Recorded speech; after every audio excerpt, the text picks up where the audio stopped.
Sometimes it burns, sometimes it hurts when you say my name. I've actually shot over 3,000 photos with this lens now on my A7 IV, which is kind of insane when you think about it, but I've taken it everywhere from professional portrait sessions to random street walks and even some landscapes. And honestly, the big takeaway here is that this is easily the best budget 35mm you can get your hands on right now. I know everyone always talks about the Sony 35mm f1.8, but if I'm being real with you, the optical performance on that old Sony is just miles behind what Viltrox is doing here. And even though the Sigma 35mm f2 is a really solid option, it's gonna cost you almost double the price, so it's hard to even compare them. Then you got the other Chinese brands like TT Artisan or 7 Artisans, and while they're getting better, they're just still not there yet when it comes to reliability and the overall pro feel you get with this one. So I want to take a really close look at this lens with you and see if we can find any deal breakers, because no lens is perfect, right? And just for the sake of full transparency, Viltrox did send this out to me to review, but there's no money changing hands for my opinion. But if you want to support my channel, feel free to get my presets or just drop a comment. Anything helps.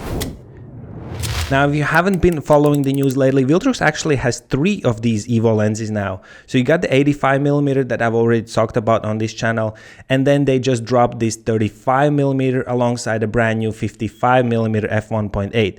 which I'll link down below if you want to see that one too. But what I love about this EVO series is that the form factor is basically identical across the board. So they all have that same 58mm filter thread, and they are roughly the same height and weight, about 320-350 grams, which makes them so easy to swap out on a gimbal. The build is that really sturdy feeling metal that Viltrox has become known for.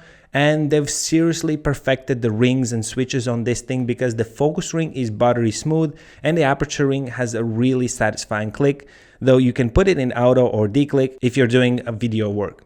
You've also got your custom function button and your AF/MF switch right there, plus the USB-C port on the mount for firmware updates, and you definitely want to keep an eye on those because they really do improve the performance. And of course, you got that beautiful red rubber gasket for weather sealing, which just gives you that extra peace of mind when you're shooting out.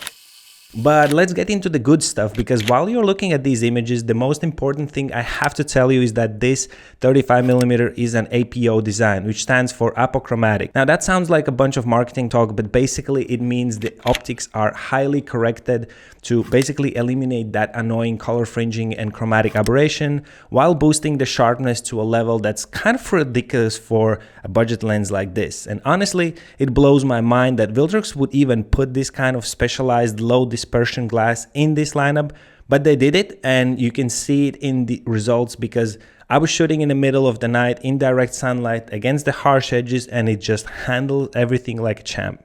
I know some of you really want to pixel peep, so let's actually dive into this night photo of Sophia and look at her eyelashes. I'm at ISO 1600 here and wide open at f1.8, but look at how much detail is still there even when zooming all the way into 200%. It's not just the center of the frame either, because if we switch over to this shot of the building and look way up in the corner at the balcony railings, the edges are still so clean and the contrast is just beautiful. I mean, okay, maybe it's not like literally the sharpest lens ever created in the history of glass, but for this price point, I'm honestly struggling to think of anything that beats it. And if you don't believe me, just look at this comparison with the Sony 35mm f1.8 that I used for years. The difference in clarity and how it handles light is just night and day, and it really shows you how far third-party lenses have come.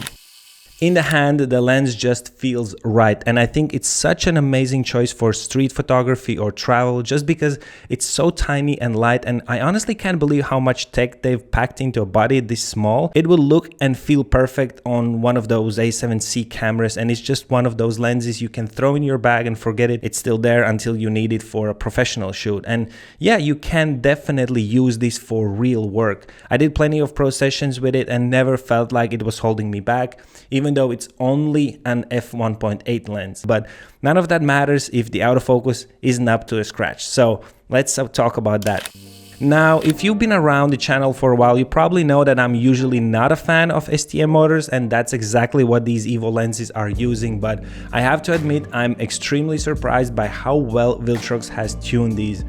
I went through thousands of those photos and I'm telling you, it was actually hard to find a shot that was out of focus as long as the model was looking somewhere towards the camera. Obviously, I did a proper model walking towards a camera test, which really pushes the autofocus, and as you can see, the eye autofocus is snappy, it's reliable, and it's not jumping to the nose or the hair too much. It's hitting the eye about 99% of the time and also quickly reacquires the focus, so seriously, well done Viltrox for making the STM motor feel like this pro. It's also a bit of a secret weapon for video, especially if you're still on the A7 IV like me, because when you go into that 4K 60 mode and the camera crops in, this 35 suddenly behaves more like a 50mm, which gives you so much versatility without having to change lenses. And I can totally see this being forever lens for a lot of YouTubers or travel vloggers because it just has everything you need. The features, the Apple optics, the size, and the price tag that's honestly unbeatable. So if you're looking for a 35, this is the one I'd be grabbing, and don't forget to go watch the 55mm review too, since that whole set is just a killer.